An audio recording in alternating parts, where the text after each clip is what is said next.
आज आम जाचु कि बहुत लोक माइग्रेन हेडेक रे पीड़ित अच्छा।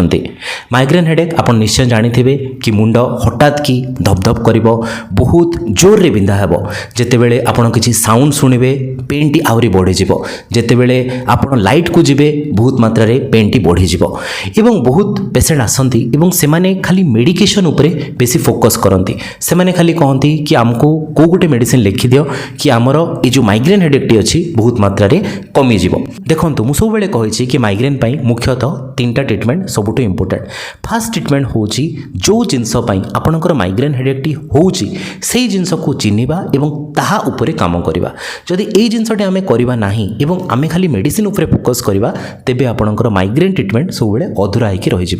ट्रिगरिंग फैक्टर ता अर्थ आपणकर माइग्रेन आप निजे भी लक्ष्य करेंगे कौन गोटे कारण तापाई निश्चित दायी थी।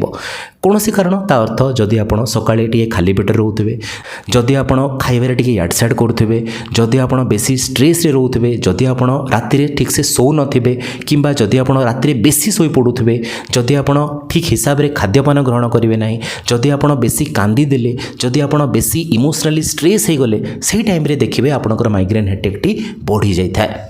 तो से फास्ट ट्रिटमेंट हूँ आम सब से जो ट्रिगरिंग फैक्टर अच्छी ताकू आइडेंटिफाए करिकी ता उपरे काम करवा। द्वितीय ट्रिटमेंट जदि आपणकर माइग्रेन बहुत कम मात्रा रे होची, फॉर एग्जांपल जदि 15 दिन थरे होची किंबा मासक थरे होची तेबे आपण जो एसओएस मेडिसिन ता अर्थ जदि आपण मेडिसिन खाइले एवं आपणकर पेन कमी गला से हिसाब रे ट्रिटमेंट नेबा कथा। आपणकर माइग्रेन अटैक हैला एवं आपण किछि गोटे मेडिकेशन नेले एवं आपणकर माइग्रेन से मूवमेंट रे ही कमी गला। तृतीय ट्रिटमेंट जो मानकर माइग्रेन बहुत मात्रा रे होची जदि आपणकर लाइफ को ताहा एफेक्ट करूची, फॉर एग्जांपल जदि आपण को सप्ताह रे थरे दी थर तीन थर होची गोटे मासरे बारंबार होची तेबे आपण को प्रोफाइलेक्सिस ट्रिटमेंट दरकार। प्रोफाइलेक्सिस रो अर्थ कोन? प्रोफाइलेक्सिस रो अर्थ आपणकर सेही दिन माइग्रेन हो किमा न हो आमको कंटिन्यूअसली 2 ରୁ 3 मास किछि मेडिकेशन देबा को पड़ी था एवं जदि आमे 2-3 मंथ्स रो किछि प्रोफाइलेक्सिस ट्रिटमेंट दउचु तेबे देखा जायछि कि नेक्स्ट आपणकर जो माइग्रेन अटैक रो फ्रिक्वेंसी अच्छी ताहा बहुत मात्रा रे कमी जाई था।